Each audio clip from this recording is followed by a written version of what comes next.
Okay, this rant was a suggestion from my comments by Cake um, about tea and why it's weird. I mean, like, they described it as boiling plant guts.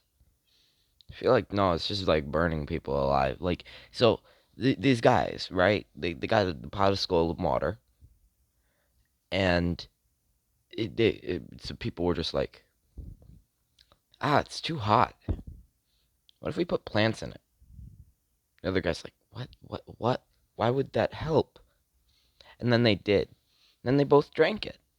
And then they died because the plants they put in were poisonous, and there was no real way to check back then if plants were poisonous unless you had an entire like dictionary about it.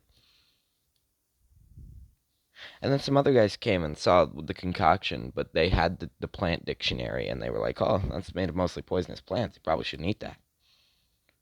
And it's like, okay. So then they did it, but with non-poisonous plants. Then they took a drink, and they liked it so much they screamed. And then the British walked over, and they were like, "This is ours now." And they're like, "No, but we made it. But we made it."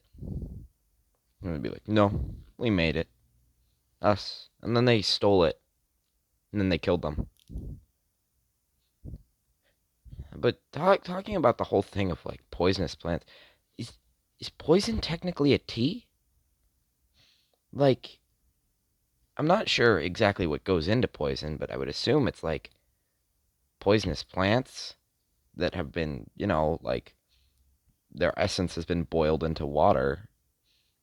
So like, is poison a tea? Huh.